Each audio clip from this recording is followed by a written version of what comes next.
By the winter of 1856, the prairie had already killed 2 families. Thomas Cairn heard the wind scream through the gaps in his cabin walls and knew he might be the third. This isn't shelter.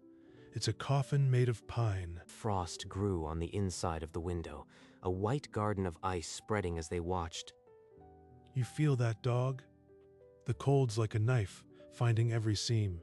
Through the frost-rimmed glass, across the wind-scoured plain, thin columns of smoke rose from mounds in the earth, not from chimneys. I've seen those lodges. They were warm last fall. The snow slid off their sides like water off a duck's back. The candle died.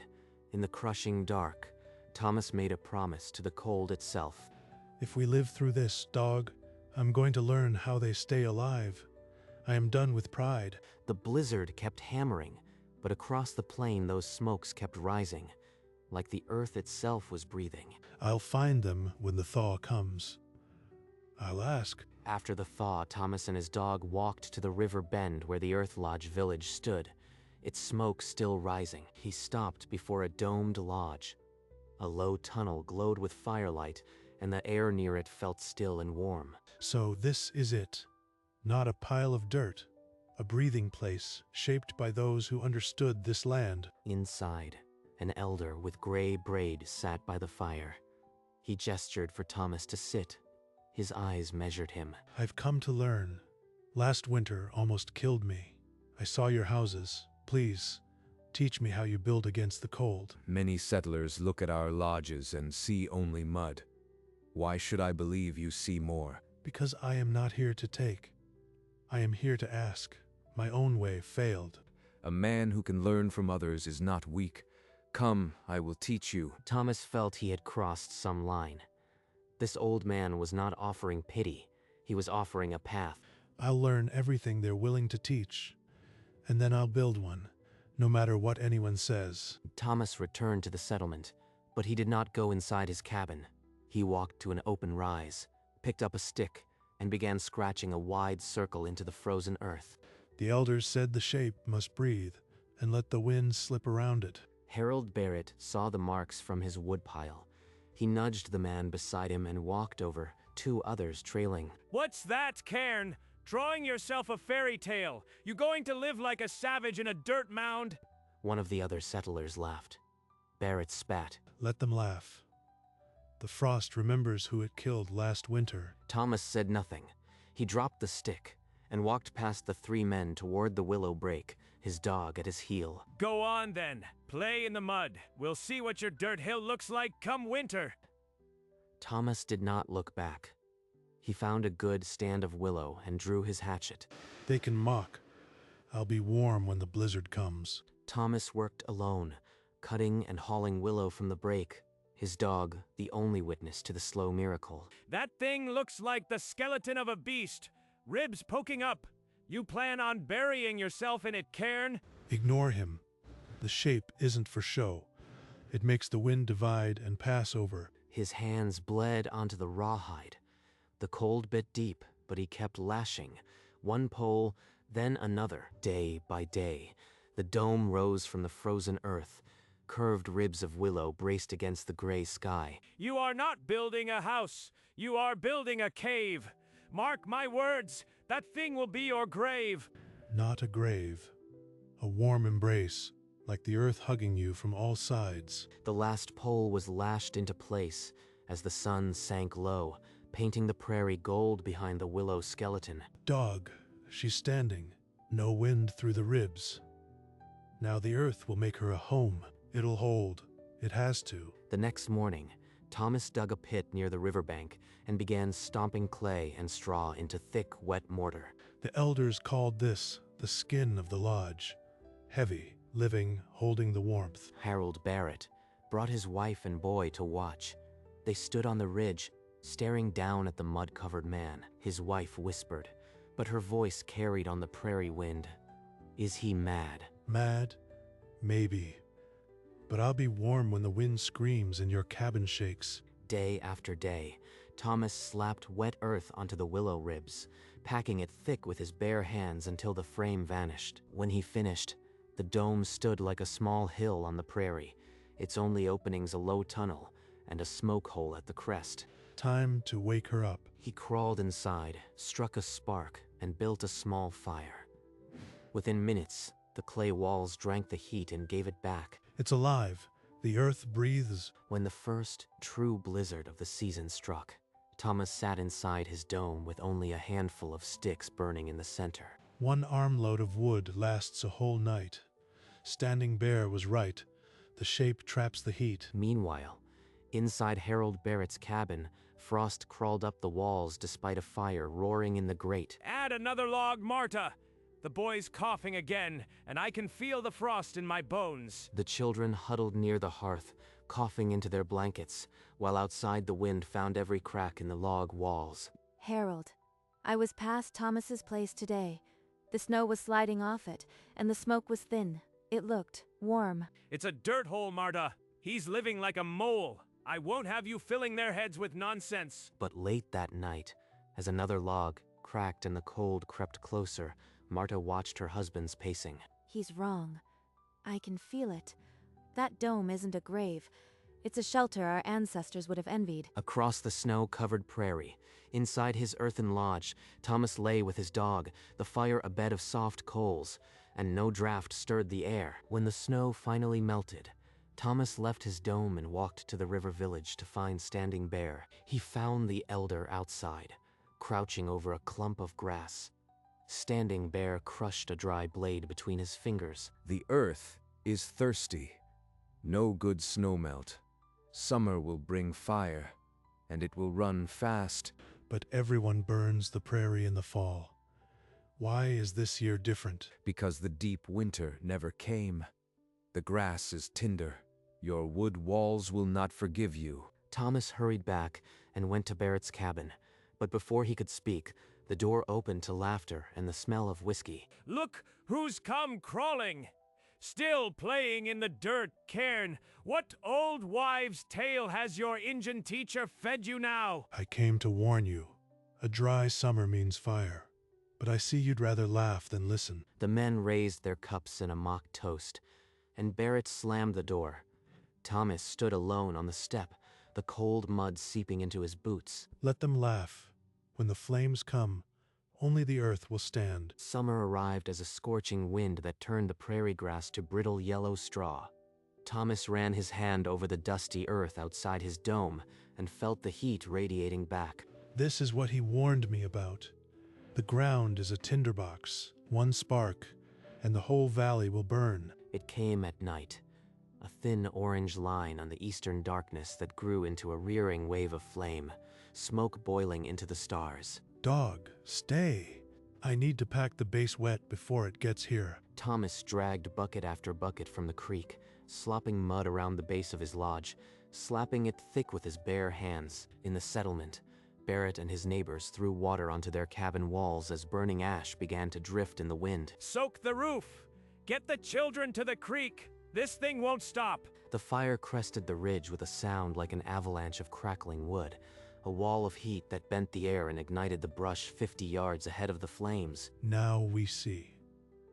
Now we see, if the earth remembers how to hold its ground. The settlement disappeared behind a curtain of smoke and embers, and all anyone could do was wait for the morning to learn what remained. Dawn broke gray and silent, the wind carrying only ash.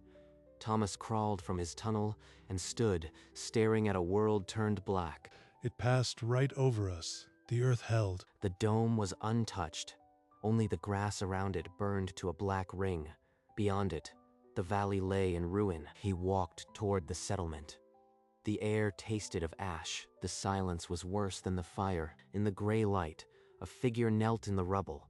Harold Barrett, hands buried in the ashes of his home. His wife and boy sat nearby on a singed blanket, faces blank. There was nothing left to salvage. It's all gone! Every log, every nail, even the trees on the ridge, gone! And he was right. The fire had swallowed the standing timber for miles. The valley's wood was ash, and winter was only months away. They have nothing, and I have what they mocked. The people who had sneered at a dirt hill now stood inside a world where that same mound was the only solid thing left. Within a week, The blackened prairie froze solid. A hard, early freeze that turned the ash into a crust of dirty ice and cut through every blanket in the barn. The surviving barn became a crowded shelter, but it was never meant for winter. Families huddled together, children's coughs echoing off the thin boards.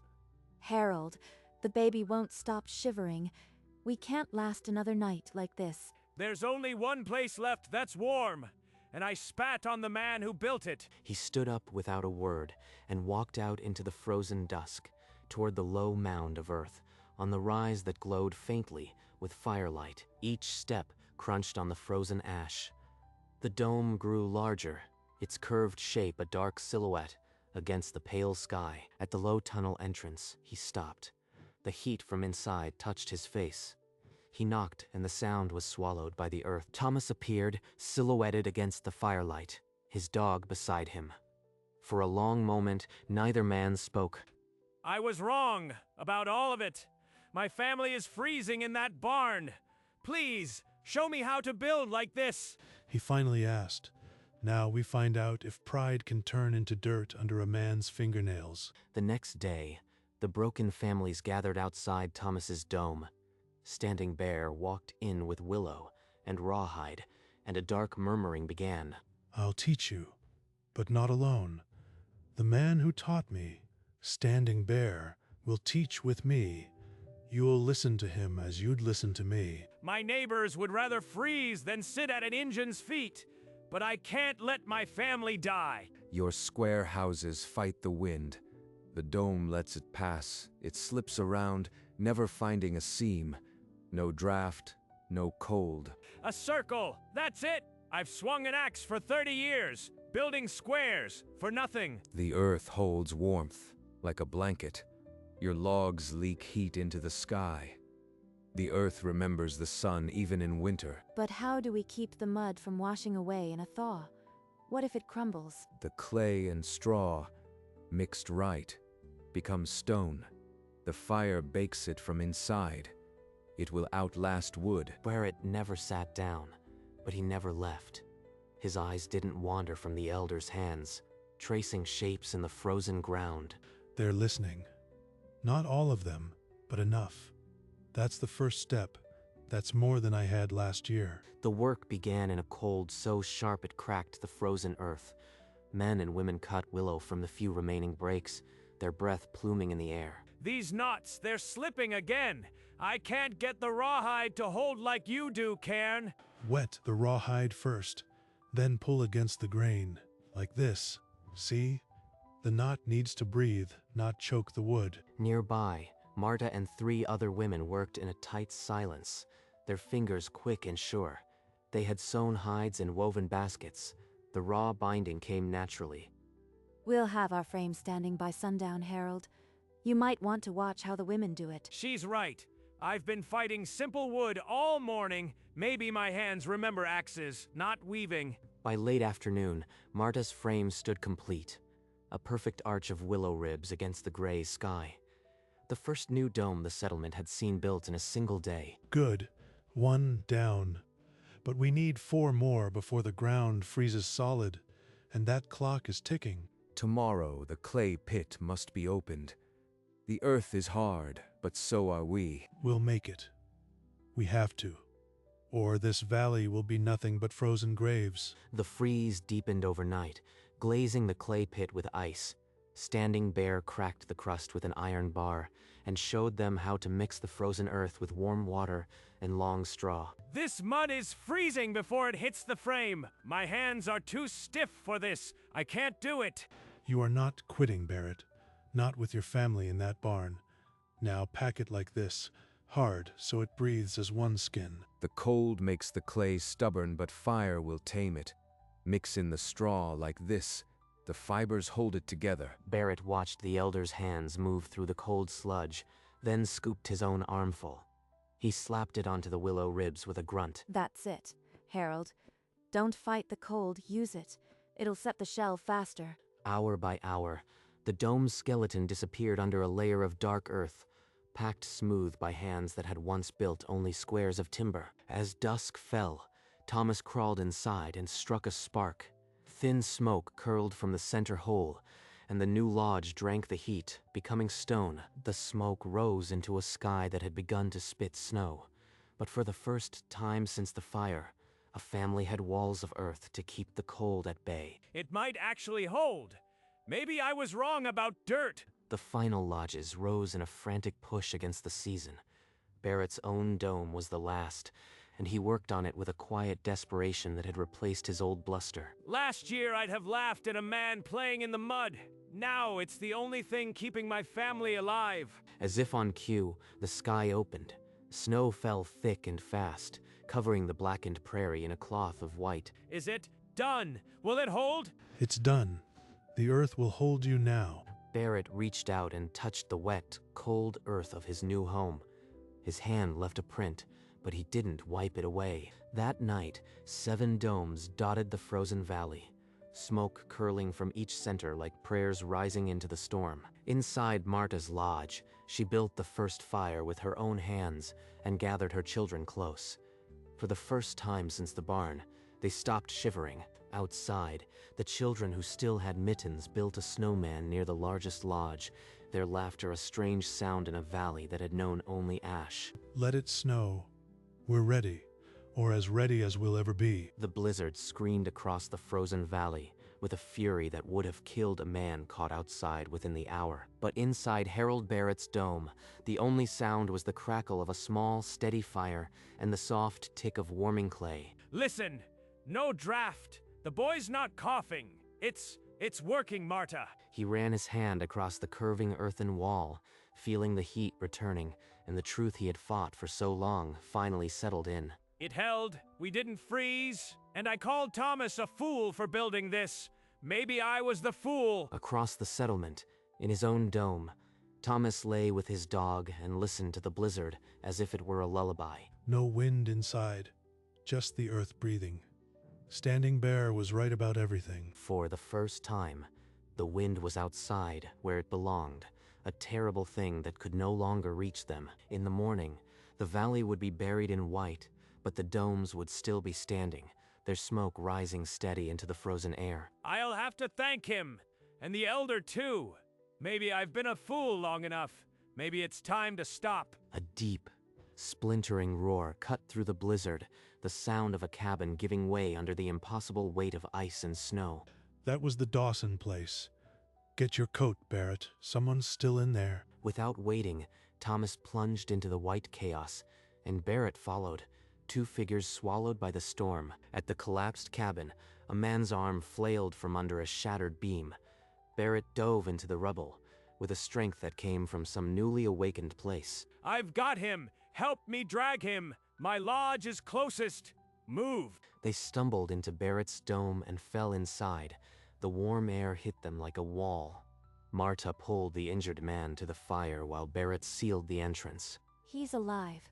Frozen, but alive.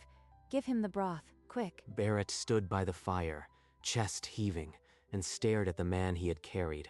A year ago, he would have watched from a window. Now his hands were raw from digging in the frozen wreckage. No one dies tonight. Not in this storm. Not while there's a dome still standing. He's changed. That's not the man who called this a dirt hole. That's the man who might just help us all survive. 2 days after the blizzard passed, the entire settlement gathered in the largest dome, the one they had built together. The air was thick with the smell of scorched wood and wet wool. I need to say this in front of everyone. I've been a fool. I mocked Thomas for building this dirt hill. But that hill, this man, Thomas, and Standing Bear, they saved us. Every last family. I called it a dirt hole. But it was a dirt hole that kept my children warm, while the wind tore our old lives apart. Standing Bear, I am sorry.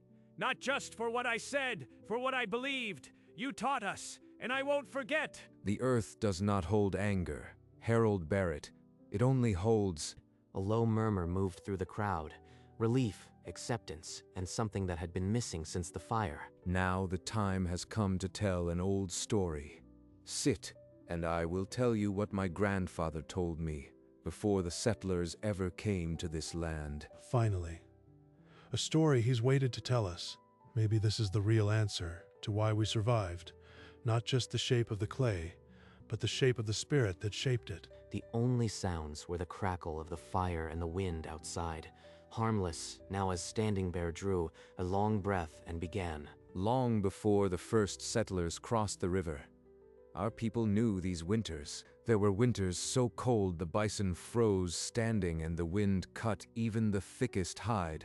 My grandfather's grandfather saw that square lodges failed.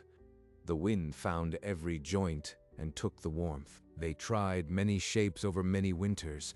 The circle held the heat.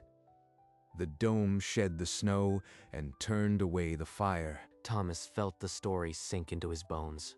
He saw himself not as a clever survivor, but as the latest in a long line of people who had knelt in the mud and learned. All this time, the answer was already here, waiting for someone humble enough to ask. Marta wept quietly, not from sorrow, but from the weight of understanding what her people had nearly thrown away. The land already knew the answer. We only had to listen.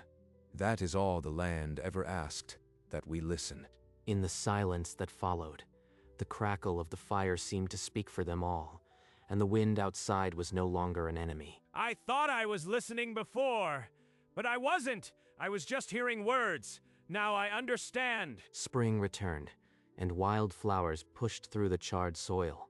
The earth lodges, rounded and low, looked like the hills themselves had risen to offer shelter. One evening, Thomas sat with Standing Bear outside his lodge, sharing a pipe. They said nothing. The smoke rose, and the silence was a conversation of its own. The land remembers. After every fire, it greens again. It is a lesson for all of us. Nearby, Harold Barrett knelt with a young family who had arrived after the thaw. He showed them how to lash willow, laughing when a pole slipped. There now! See, she's sweating like a man, but that's the mud that'll keep you warm. Trust me, I used to call it a dirt hole. We'll teach anyone who asks. That's the only rule we have now. In the tall grass, Thomas's dog chased a yellow butterfly, and for the first time in years, children's laughter echoed across the prairie. The valley became a blend of knowledge, settlers and native people sharing food, stories, and the work of raising new lodges. 2 winters ago, I nearly died in a pine box. Now I live inside the earth. I was meant to learn, not conquer. And each morning, smoke rose from every dome, a quiet truth that had always been there, waiting for someone humble enough to ask. The evening of the feast, long tables groaned under the weight of venison, corn, and bread baked in the dome's own fires. Settlers and native people sat side by side. Best decision I ever made was walking to your door that frozen night, Thomas.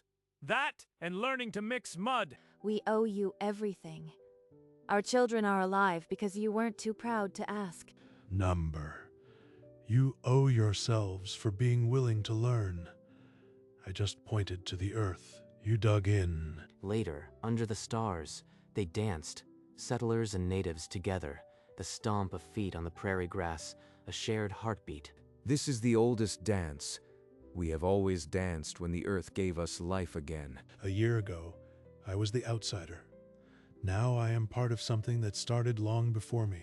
The feast lasted into the night, but the true sustenance was the understanding that 2 peoples had become one. Who'd have thought? Harold Barrett, the best mud mixer in the territory. And the smoke from the domes kept rising, a pledge written across the sky. This ground would not be abandoned again. Autumn returned with a gold light that gentled the prairie. Thomas sat outside his lodge, a block of wood and a knife in his hands. It's taking shape, a bear, like Standing Bear's spirit, something to remember the lessons by. He had come to this land to conquer it, but instead he had learned to live with it, inside it. His dog, now gray-muzzled, chased a whirl of leaves that skittered like embers across the grass. That blizzard felt like a lifetime ago.